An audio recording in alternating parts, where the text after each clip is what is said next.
নমস্কার বন্ধুরা, welcome to আরকে sports. তো গাইস, এই ভিডিওতে বেশ কিছু গুরুত্বপূর্ণ আপডেটস তোমাদের মাঝে আজকে শেয়ার করার আছে। সেক্ষেত্রে একটু স্কিপ না করে এই ভিডিওটা শেষ পর্যন্ত দেখার অনুরোধ রইল সবার কাছে।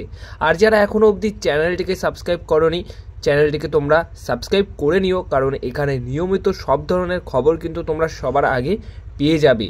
তো শুরুতেই যে বিষয়টা নিয়ে খবর দিতে চলেছি, যেটা এখন সবার মনে একটাই আলোচনা চলছে, সেটা হচ্ছে 11ই জানুয়ারি যে ডার্বি ম্যাচটা হওয়ার কথা রয়েছে, সেটা নিয়ে পাকাপোক্ত খবর কিন্তু সবাই জানতে চাইছে।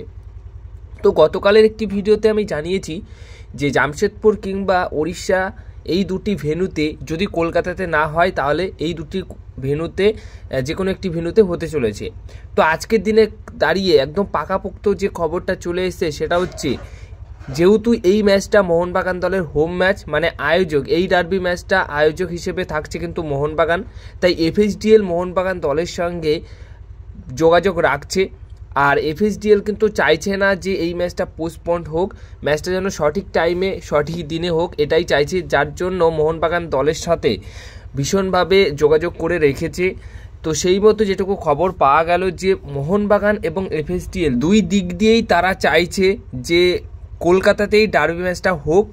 তো সেটাই কিন্তু তারা চাইছে। তারপর গিয়ে যদি কোনো রকম সমস্যায় না হয় তাহলে অন্য ভেন্যুর কথা ভেবে দেখা হবে, কিন্তু তারা প্রথম অপশন হিসেবে কলকাতাতেই, যেহেতু ম্যাচটা হওয়ার কথা ছিল, তাই কলকাতাতেই করতে চাইছে। এবং মোহনবাগান দল এই যে পুলিশের ব্যবস্থাটা নিয়ে যেটা পুলিশ জানিয়েছে, সেটা নিয়ে আরও একবার যোগাযোগ করছে বা আরও একবার কথাবার্তা বলবে বিষয়টা নিয়ে। যদি একান্তভাবেই সমস্যার জন্য ম্যাচটা অনুষ্ঠিত না করতে পারে কলকাতাতে, তাহলে কিন্তু জামশেদপুর বা ওড়িশা এই দুটির মধ্যে কোনো এক ভেন্যুতে আয়োজন করতে চলেছে এই ডার্বি ম্যাচটা। কিন্তু কলকাতার প্রধান দল মোহনবাগান দল যেহেতু আয়োজক দল, তাই সেই দলও চাইছে এবং এফএসডিএল দুটি পক্ষই চাইছে যে এই ম্যাচটা কলকাতাতে হোক, কলকাতা থেকে অন্য কোনো জায়গায় সরে না যায়, এটা কিন্তু চেষ্টা চালাচ্ছে। কিন্তু দেখা যাক এবার কী হয়। বাট এইরকমই খবর রয়েছে, মানে এই বিষয়টা নিয়ে পুলিশের সঙ্গে আরও একবার যোগাযোগ করবে, বিষয়টা নিয়ে আলোচনা করা হবে।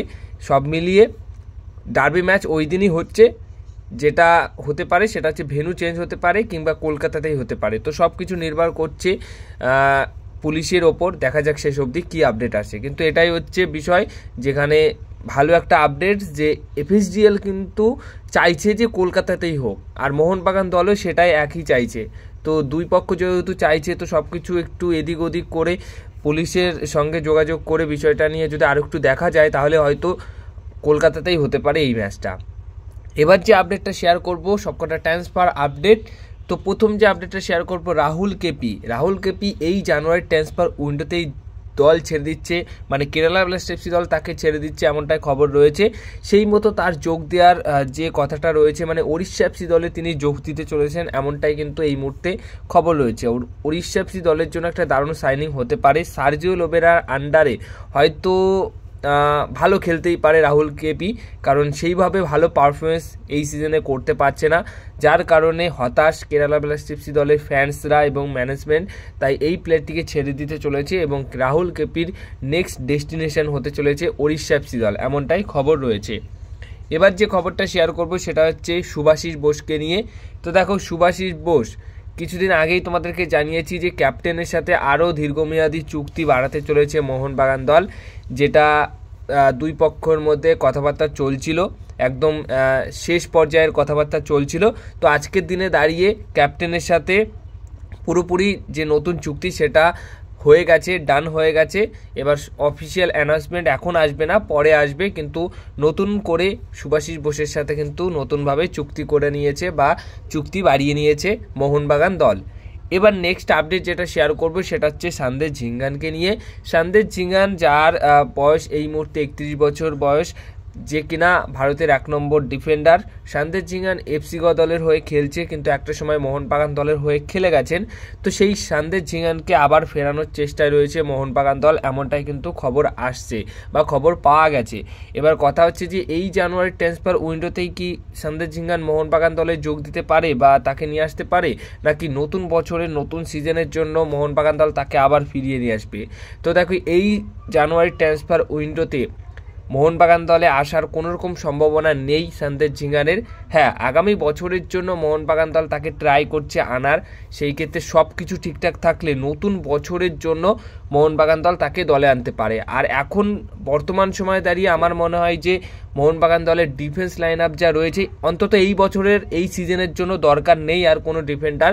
নতুন সিজনের জন্য অবশ্যই ডিফেন্ডার দরকার, ভারতীয় ডিফেন্ডার কিন্তু দরকার। সেই ক্ষেত্রে 31 বছর বয়স, আর সন্দেশ ঝিঙ্গান একটা ব্র্যান্ড, মানে ডিফেন্সের একটা ব্র্যান্ড ইন্ডিয়ান ফুটবলে। তো সেই ক্ষেত্রে তিনি এখনও আরামসে 3 থেকে 4 বছর ভালো সার্ভিস দিয়ে দিতে পারবে। তাই মোহনবাগান দল যদি নতুন বছরের জন্য তাকে সই করায় তাহলে অবশ্যই একটা দারুণ সাইনিং হবে। আর সন্দেশ ঝিঙ্গান মানে চোখ বুঝে এই ডিফেন্ডারটির ওপর তুমি ভরসা করে থাকতে পারো। যদি টম থাকে বা অ্যালবাতো থাকে, অ্যালবাতোই থাকবে, তো আগামী সিজনে অ্যালবাতোর সাথে সন্দেশ ঝিঙ্গানের যে জুটিটা তৈরি হবে সেটা হচ্ছে দুর্দান্ত জুটি তৈরি হবে, মানে সেরা লেভেলে। তো দেখা যাক, মোহনবাগান দল একবার নজর করলে বা টার্গেট করলে সেই প্লেয়ারটিকে নিয়েই ছাড়ে। তো সেই জন্যই কিন্তু আমাদের একটা আশা থাকছে যে হ্যাঁ, সন্দেশ ঝিঙ্গান কিন্তু আগামী সিজনে আসতে পারে। এবার সবশেষে যে বিষয়টা নিয়ে কথা বলবো সেটা হচ্ছে লোন ডিলে খেলতে এসেছিল এই সিজনে ওড়িশা এফসি দলে আমাই রানাওয়েডে। তো সার্জিও লোবেরার আন্ডারে খেলছে। তো 26 বছর বয়সী এই রাইট ব্যাক পজিশনের প্লেয়ারটির সাথে শোনা যাচ্ছে যে কেরালা ব্লাস্টার্স এফসি দলে একটা প্রি কন্ট্যাক্ট করে নিতে চাইছে আগামী সিজনের জন্য, মানে আগামী সিজনের জন্য আমাই রানাওয়েডেকে দলে নিতে চাইছে কেরালা ব্লাস্টার্স এফসি দল। আর সেটা অবশ্যই সম্ভব, কারণ লোন ডিলে খেলছে ওড়িশা এফসি দল। তো ভালো অফার পেলে কেরালা ব্লাস্টার্স এফসি দল থেকে তাহলে সেখানে কেনই বা যাবে না, অবশ্যই যেতেই পারে যে কোনো প্লেয়ার। তো সেই ক্ষেত্রে আমাই রানাওয়েডেও হয়তো কেরালা ব্লাস্টার্স এফসি দলের সঙ্গে প্রি কন্ট্যাক্ট করে নেবে, সেই রকমভাবেই কথাবার্তা এগোচ্ছে। তো আমাই রানাওয়েডের সাইনিংটাও কিন্তু কেরালা ব্লাস্টার্স এফসি দলের জন্য দুর্দান্ত একটা সাইনিং হবে। মোটামুটি এখন থেকেই যেভাবে আগামী সিজনের জন্য দল তৈরি করছে, যেরকম বিকাশ অমনমকে সই করিয়ে নিয়েছে আমাই রানাওয়েডে, তারপর ওড়িশা থেকে আরও একটা প্লেয়ার নরেন্দ্র গেহলট, তাকেও কিন্তু সই করাচ্ছে। তো সব মিলিয়ে একটা দারুণ দল কিন্তু আগামী সিজনের জন্য কেরালা ব্লাস্টার্স এফসি দল তৈরি করে নিতে চলেছে। আর যা কথাবার্তা এগিয়েছে, মোটামুটি কথাবার্তা যেটুকু হয়েছে, আমাই রানাওয়েডে কিন্তু কেরালা ব্লাস্টার্স এফসি দলের সঙ্গে মোটামুটি প্রি কন্ট্যাক্ট করে নেবে খুব তাড়াতাড়ি। আর এই সাইনিংটা মানে এই ডিলটা ডান হবে বলেই সম্ভাবনা রয়েছে। তো আমাই রানাওয়েডে দারুণ একটা অপশন রাইট ব্যাক পজিশনে খেলার জন্য, মানে ফার্স্ট প্লেইং 11-এর প্লেয়ার। তো দারুণ একটা সাইনিং হবে। তো আমিও যদি বলি এর সাথে, তাহলে মোহনবাগান দলের কাছে কিন্তু এটা একটা দারুণ অপশন ছিল, কারণ আশিস রায় সবসময় যে ভালো খেলবে বা ভালো খেলতে পারবে, কার্ড সমস্যা, অনেক কিছুর ব্যাপার রয়েছে। তাই একটা ব্যাকআপ হিসেবে আমাই রানাওয়েডে কিন্তু একটা ভালো একটা সঠিক অপশন ছিল, কিন্তু এটাও মোটামুটি হাতছাড়া গেল। অনেক প্লেয়ারই মোহনবাগান দলের কম বেশি যাদেরকে নেওয়ার মতো জায়গায় ছিল তাদের কিন্তু নিচ্ছে না বা নেওয়ার মতো টার্গেটও করেনি, কিন্তু এই সমস্ত প্লেয়ারগুলো কিন্তু মোহনবাগান দলের জন্য ভালো অপশন ছিল।